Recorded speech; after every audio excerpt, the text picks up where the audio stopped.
So welcome to Jumbo IS and welcome to lecture number 6 of Science and Technology in this lecture series called Prelims Powerplay 2026. Through this lecture series, we will cover all current affairs necessary for prelims examination, as well as we'll cover the associated static topics as well. Because we all know that static topics which have some connection with current affairs have a higher chance of featuring in your prelims examination. Therefore, we will cover everything, static as well as current affairs.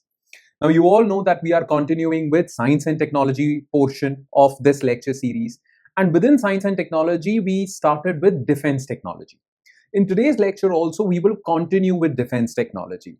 Now, you guys might be thinking that why are we focusing so much on defense technology? Well, the thing is that because of Operation Sindoor and the India-Pakistan standoff or 4-day fight, well, defense technology has featured the news quite a lot. Therefore, it becomes pertinent, it becomes important for us to know everything about it. Okay, so today's topic is also related to defense technology, and our today's topic of discussion is Indian Air Force's air power. In this topic, we will cover the fighter jets that are there with Indian Air Force, Indian Air Force's defense preparedness, okay, what are the future fighter jets that are being built in India, like LCA Tejas Mark II, AMCA, all these projects. Okay, so we will cover this entire topic in its totality. After covering this topic, you need not look anywhere else. Okay, just cover your notes, memorize everything from your notes, and that would be the end of it. You don't have to search for any other current affairs related to Indian Air Force's air power. Okay, so let's quickly begin today's discussion. We won't waste much time in introduction. Therefore, let's quickly jump into the lecture. So let's begin. So Science and Technology, lecture number 6, Indian Air Force's air power. Now let's quickly take a look at the list of subtopics that we will cover in this lecture. Okay, so what will we cover? So we'll talk about LCA Tejas because a lot of articles came in the newspapers and in digital media outlets as well about LCA Tejas and India's preparedness. We'll talk about this. Then India's 5th generation indigenous aircraft, okay, fighter jet that is under development. Advanced Medium Combat Aircraft, AMCA. Well, its prototype is almost ready and it is under development. Let's see what happens, but we have to talk about it because again, it featured a lot of newspapers. Then we'll talk about Indian Air Force's doctrine, which was revised in 2022. What is our security doctrine? In this topic, you will learn some new terms, terminologies, concepts from which MCQs can be asked. So pay special focus on this third subtopic. And the end is aircrafts with Indian Air Force. Okay, the last subtopic would be aircrafts with Indian Air Force. How many Rafales, how many Tejas, how many MiG, how many Su-30 we have. Okay, it's just a table. Just take a look. Okay, no need to memorize or rote learn all of this. Just take a look. All right, so these are the 4 subtopics that we shall zero in our attention on. So let's start discussing them one by one, beginning with LCA Tejas. Okay. Now, LCA Tejas, LCA stands for Light Combat Aircraft. It is India's very own, produced by India, not imported from any foreign country. Produced by India, it is a fighter jet that can be classified as 4th generation fighter jet. Okay.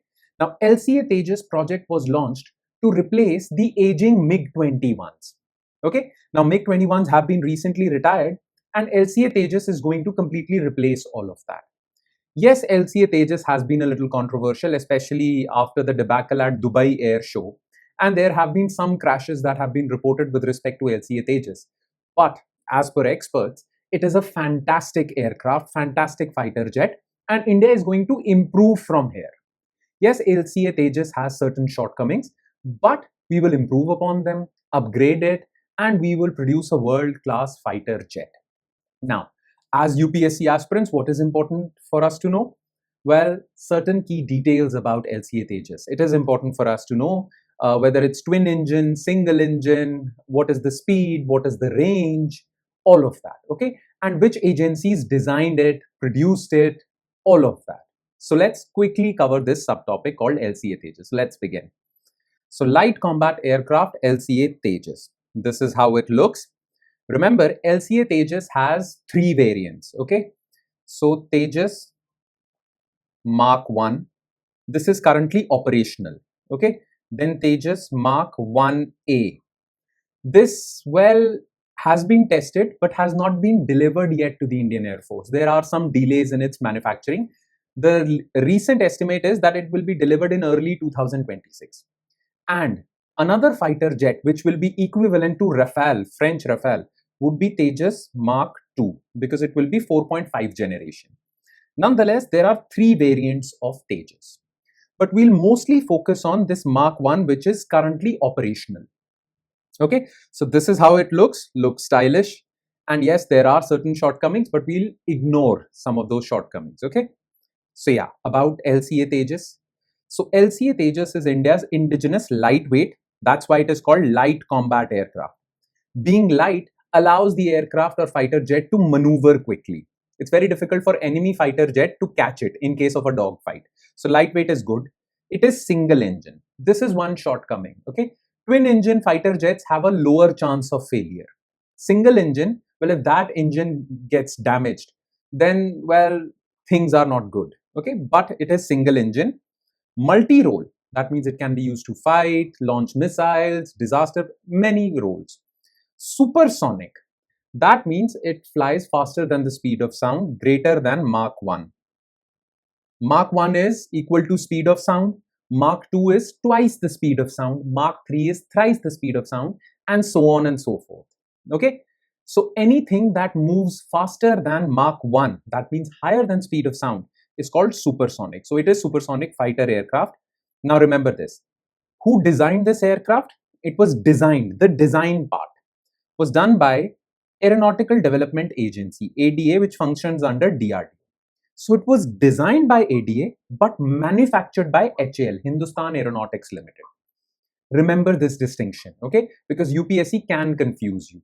HAL designed this aircraft and they would ask you to say whether this statement is correct or not. Now you must have heard about HAL, you will mark that statement correct, but it's not. Designing part was done by ADA, manufacturing as per that design was done by HAL. Simple.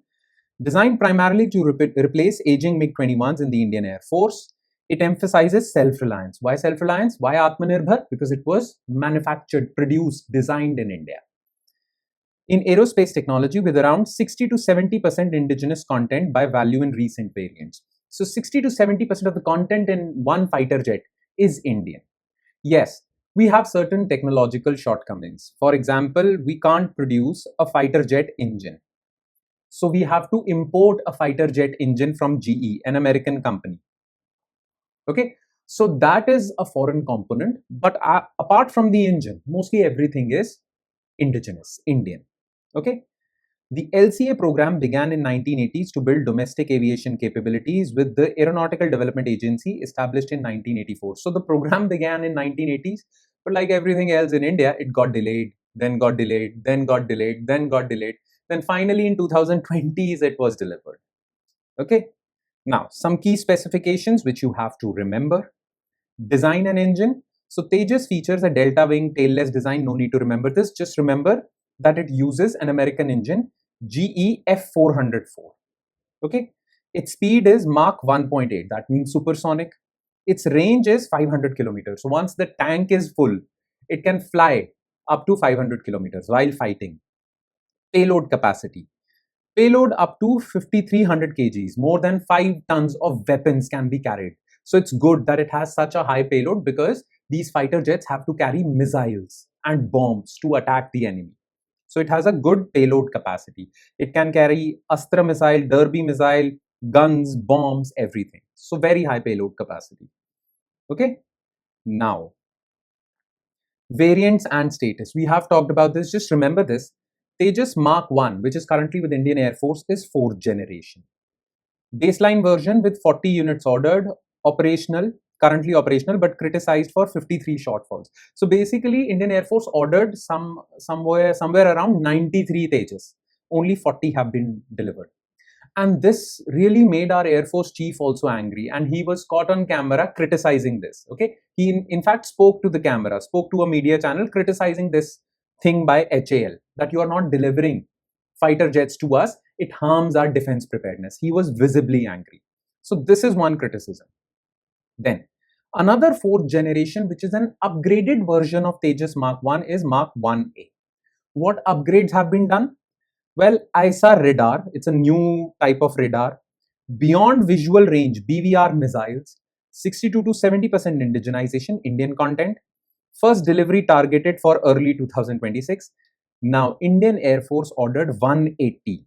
83 aircrafts were Tejas 1A were ordered in 2021, and recently 97 more have been ordered. But, well, the delivery got delayed because of HAL. Okay, and HAL says that GE is not giving us the engine. We have to import the engine. Well, there are import delays. So the entire chain is compromised. There are problems over there, but Indian Air Force is angry with this. Nothing has been delivered so far. Okay, so earlier it was said that beginning 2025 1A would be delivered, then late 2025. Now it is said that early 2026. Let's see when it finally gets delivered. Let's see. Then 4.5 generation, and this is an advanced aircraft, because you see Rafale, which we all know is advanced fighter jet, is also 4.5 generation. So we are building our own 4.5 generation called Tejas Mark II, medium weight upgrade with GE 414 engine. So Mark 1 was 404 engine, this is 414, better engine. Longer range, prototype manufacturing underway. Let's see. It is underway, it is under development. Then for Navy also, because remember we talked about this when we discussed naval assets. Even Navy has fighter pilots because they have aircraft carriers, so they need fighter jets. So Mark 1, Mark 2 are also being developed for Navy also. Their naval versions are also getting, manufactured. Okay. So this is all you need to know as far as. So let me just stop this lecture for a few seconds because I want to share something really important. Look, along with this lecture series, you will also get notes, exhaustive notes, which you have to memorize. Then you will be enrolled in our WhatsApp groups where you can ask all your doubts, even the simplest of queries.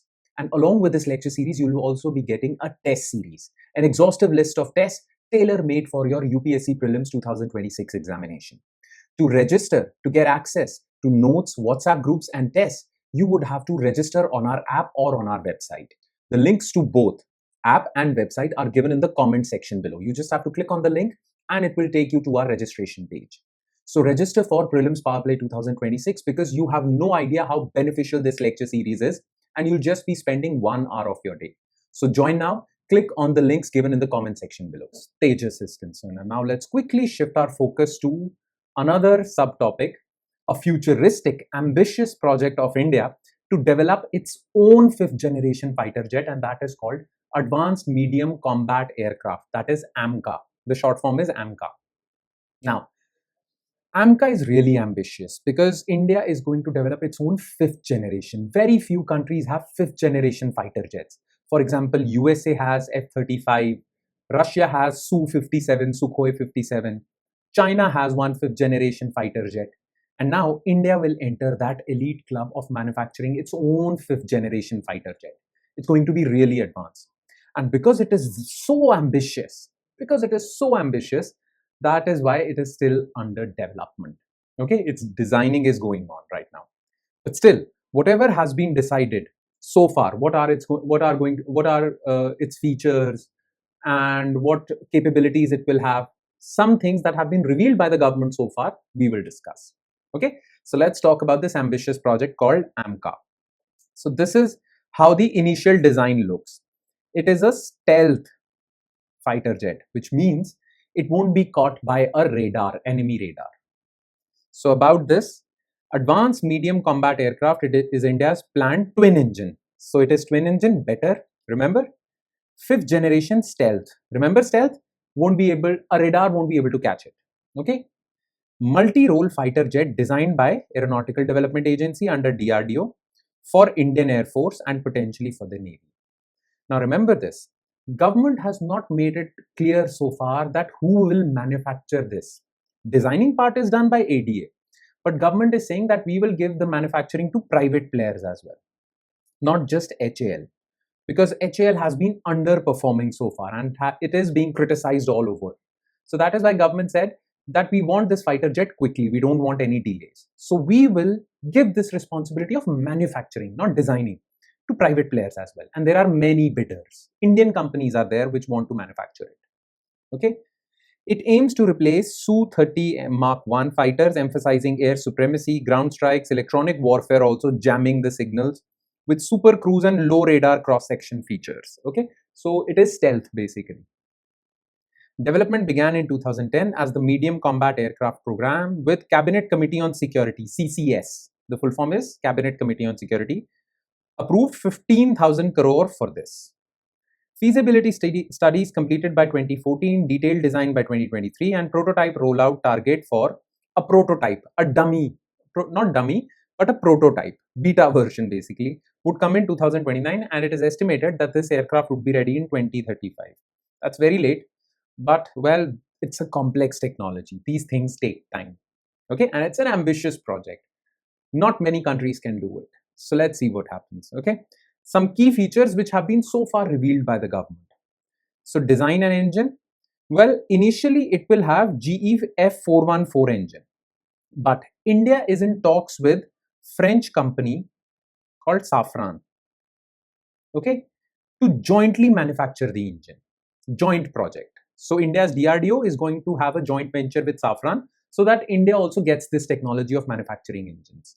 So initially, the initial few AMCAs would have GE engines, but later, well, we'll have our own engine in collaboration with France. Speed is Mach 2.15, faster than Tejas. Range is way more than Tejas, okay? And payload capacity is also way more. It can carry way more weapons. It has a bigger fuel tank. That is why it has a higher range. So it's way better. All right, okay? Now, in your notes, I have also mentioned that to produce this, India will partner with various private players, various foreign players. And India has given a rough timeline as to when this project would be delivered. All these things are mentioned in your notes, so do memorize them as well, at least the names of the partners. Okay, and now let's quickly shift our focus to next news item, and that is Indian Air Force Doctrine 2022. Now, what is a doctrine? Army has a doctrine, Air Force has a doctrine, Navy has a doctrine, Defense Ministry has a doctrine, there is a security doctrine also. What do you mean by a doctrine? A doctrine is kind of a law, okay, which that particular defense force will follow. It gives us a list of priorities of Indian Air Force, in which areas Indian Air Force will work, what are the roles and responsibilities of Indian Air Force. All of this is given in the doctrine. Now, this doctrine was made earlier, way earlier, but it was recently revised in 2022. So we need to have some information. I'm not going to talk about this topic in detail. Don't worry. Detailed discussion is not important, not part of your syllabus. But some features of this doctrine are important. So let's quickly talk about Indian Air Force Doctrine 2022, because in this, some new terms, you'll get familiar with some new terms. Okay, so questions can be asked from those terms, not the doctrine itself, but those key terms. So pay close attention. Okay, so IAF Doctrine 2022. So about this, so IAF released its revised basic doctrine in 2022, the title of which was Doctrine of the Indian Air Force, shifting focus from air power to aerospace power. Now, we'll not just focus on air power, we will also focus on aerospace power. That means the space domain or space warfare domain would come under Indian Air Force. It is important. Indian Air Force is the ruler of skies, but now Indian Air Force will be given an additional responsibility in case, well, we reach the domain of space warfare. Okay, already Donald Trump has constructed Space Force. So Indian Air Force will handle that Space Force in India. That is why aerospace power. Amid evolving threats like hybrid warfare in space domains and space domains. What is the vision? Agile Air Force, adaptable Air Force for decisive national power projection, upholding mission integrity excellence. These are platitudes. Aerospace characteristics, we will have very high fighter jets with very high speed, longer range, flexibility, responsiveness, lethality, transdomain. Transdomain, we are not just restricted to air, we will also move into space. Okay, key principles. Aim selection, offensive action, C3NI2OODA. This is the key concept that I was talking about. Concentration, surprise, asymmetric warfare, getting prepared for asymmetric warfare. Asymmetric means an army or air force much weaker than India, yet they can use asymmetric warfare to give pain to India. So we have to be prepared for that. Integrated air defense system, which we talked about yesterday, and jointness. That means Army, Air Force, Navy can conduct joint operations, command and control. Okay. Now let's talk about this concept, C3NI2OODA. Okay. Now look, this concept was given by USA. Okay. USA says, and many modern military says, that modern militaries should basically be prepared for OODA. That means their decision system should follow this approach. Now, what is OODA? Okay, O stands for observe, then orient, then decide, and then act. So OODA, decision control system. So how would you take decisions? Every modern military should follow this OODA approach of taking decisions. So first you'll observe the threat, then you'll orient your defense forces according to that. So if the threat is in eastern border with China, then move your forces to eastern border. If it's in Pakistan, move your forces accordingly, your aircraft carriers, fighter jets accordingly. So observe, orient, then take decision, whether you want to attack, whether you want to conduct full-fledged attack, subversive attack, surgical strike, whatever. Decide and then take that action. Okay, so these are the 4 phases of decision making in all modern militaries. Now, to take these decisions, okay, or to follow this OODA approach, you need C3NI2. Okay, C3, that means 3 C's, N and 2 I's. Okay, C stands for, the first C stands for command, control. Okay, you need a proper command control structure, that who will give orders to who will execute those orders. So a general will give order to a brigadier and so on and so forth, and everywhere else also. Then control, command control. This is collectively known as command control. Then you need a good communication system also. Okay, or else how would you communicate your decisions? Okay, and sometimes enemies can hack into your communication system, so you need a secure system. Okay, so command, control, communication. Then you need a communication network. N stands for network, and 2 I's. I stands for intelligence. Or else how would you observe? And interoperability. Interoperability means, well, there needs to be synergy between Army, Air Force, Navy, interoperable. Okay, these decisions can be interoperable. So this is CCNII or C3NI2. You need this good quality C3NI2 to close this OODA loop. So now you have learned this new concept. An MCQ can be asked from this. Be clear now. Okay, there is another concept, by the way. Wait for it. Now, what is its strategic role? So, as per this doctrine, the strategic role of Air Force is defend airspace. Pretty simple, clear, that's its job. But space also, and maritime domain also, because sometimes to protect your seas, you need air power. Offensive operations, deterrence, such should be the strength of your force that enemy should think twice before attacking you. This is deterrence. Then humanitarian and disaster relief, internal security, indigenization push. Our weapons should be our own, not imported. Okay.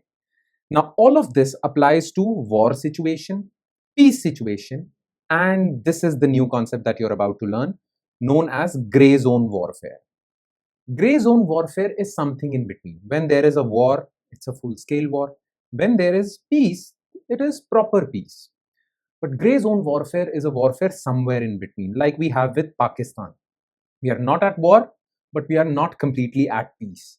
We continue to do certain activities against each other. Pakistan uses terrorism. We respond via surgical strikes or operations.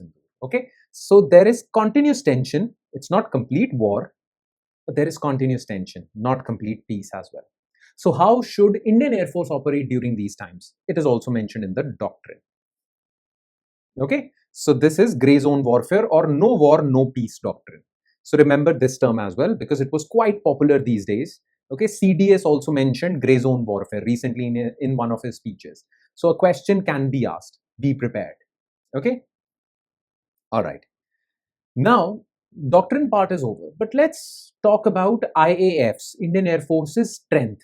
How many fighter jets it has, how many fighter aircraft it has. And this is somewhat of a sad reality, okay? It's bad news for India. Look, India believes that India faces threats from two adversaries, China as well as Pakistan. And both these countries are allies, so both of them can attack simultaneously as well. So India can face a two-front war. Okay. Now, in case India is facing a two-front war, our forces should be prepared. Our army should be prepared, Navy should be prepared, Air Force should be prepared. Now, Indian Air Force has estimated that to be prepared for a two-front war, when both China and Pakistan are attacking us, we need at least 42 fighter squadrons. 42 fighter squadrons. That means squadrons of fighter jets, not helicopters, normal transporter aircraft, no, fighter aircrafts. Okay, 42 squadrons. Now, in one squadron, there are 16 to 20 fighter jets. Let's take the average number, 18 fighter jets. So, one squadron has 18 fighter jets. Okay, so we need 42 squadrons. Currently, we have 31 to 32. We are not ready to fight a two-front war as per Air Force. That is why Air Force Chief was angry. And the numbers were dipped to 29 when MiG was recently retired. Plus, the Air Force is saying that 42 is also an old number. Looking at the preparedness of China, well, we need 50 squadrons now. Okay, so this is somewhat of a bad news. That is why Air Force is placing orders left, right, and center. We are ordering Rafale, Tejas, AMCA. We are ordering everything so that our squadron strength is complete. So this you have to remember. All right. And then we'll move on to our last topic, and that is aircrafts with IAF. Okay. Now, most of it is given in your notes in table form. So we won't have much of a discussion in this lecture because this is just trivia, which you have to remember. No concepts are required in this. So do memorize this information from the notes. As far as the table is concerned, just have a look at it once or twice. Okay. By the way, let's take a look.